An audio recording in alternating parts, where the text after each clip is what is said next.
네, 안녕하세요. 빅액터스 연기 코치입니다. 오늘 여러분하고 같이 살펴볼 희곡은 아서 밀러의 시련이라는 작품이에요. 시련이라는 작품을 알기 위해서 작가에 관한 설명을 짧게 얘기해 보도록 할게요. 아서 밀러는 미국의 극작가입니다. 이 사람은 세계 2차 대전 바로 직후에 시련이라는 작품을 썼는데, 당시 미국은 메카시즘 열풍의 비판으로 이 시련을 쓴 게 아니냐라며 아서 밀러를 법정에 세우기도 했어요. 아서 밀러는 현실의 모순과 비판적인 내용을 그의 희곡에 그대로 녹여냈는데요.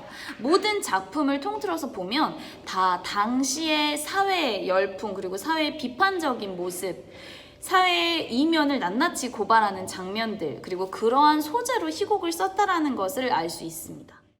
자, 그럼 여기서 시련의 줄거리를 살펴보자면, 아비게일은 한밤중에 아이들과 함께 옷을 벗고 춤을 추며 죽은 홀령을 불러내는 의식을 거행합니다. 이 장면을 페리스 목사가 보게 되죠.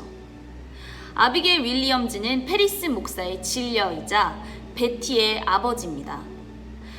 이 춤을 추는 도중에 베티는, 가장 어린 베티는 쓰러져서 기절을 한 채 그대로 며칠 동안 일어나지 않죠. 이 사건은 전대미문의 사건으로 마을에 전부 다 퍼지게 됩니다.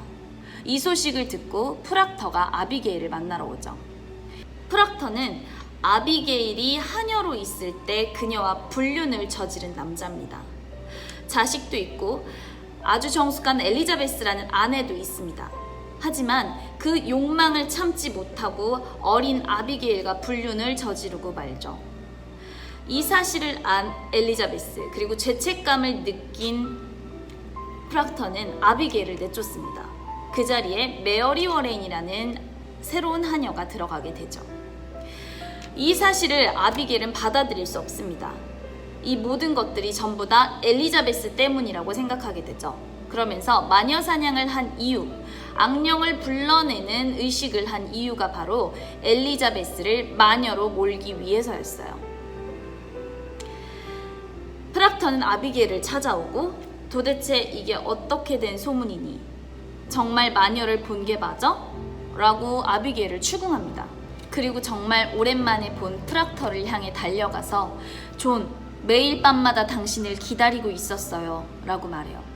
프락터는 그녀를 아주 냉정하고 차갑게 밀쳐냅니다.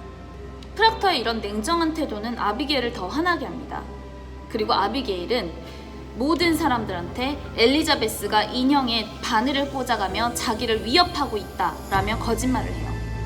그리고 메어리 워렌을 시켜서 엘리자베스 인형에 바늘을 꽂아두라고 시킵니다. 결국 엘리자베스의 집 안에 있는 인형엔 바늘이 꽂혀 있다는 걸 확인하고, 엘리자베스와 프락터가 마녀를 불러내는 악령이라고 판단하게 됩니다. 엘리자베스는 임신한 몸으로 감옥으로 끌려가게 되죠. 그동안 프락터와 엘리자베스에게 무한한 사랑을 느꼈던 메어리 워렌이 양심의 가책을 느끼고 법정에서 진실을 말하기로 합니다. 하지만 메어리 워렌이 진실을 말하려고 하자 아비게일과 아비게일을 무서워하는 아이들이 메어리 워렌이 오히려 악마의 씨였다고 고발하게 되죠. 그러면서 법정 내에서 악령이 보이는 척 연기를 하게 돼요. 아비게일이 주도해서 연기하는 걸 아이들은 그대로 따라하죠. 이제 자신이 악마로 몰려가는 걸 느낀 메어리 워렌은 결국 엘리자베스가 그 바늘을 꽂아둔 게 맞고 프락터는 그동안 자신을 때려왔다라고 거짓 고백을 합니다. 아비게일은 그렇게 자신의 뜻에 따르지 않는 모든 사람들을 고발합니다. 이대로 있다가는 프락터와 엘리자베스의 목숨이 위험해질 거라는 걸 알았던 헤일 목사는 차라리 프락터에게 악마를 보았다고 거짓 고백을 하라고 부탁합니다. 하지만 프락터는 그럴 수 없다라고 말하죠. 댄포스는 계속해서 프락터에게 서명을 하라고 요구하지만 프락터는 그럴 수 없다라고 얘기합니다. 그리고 다른 사람들이 악령과 있는 걸 본 적이 있느냐고 신문하죠.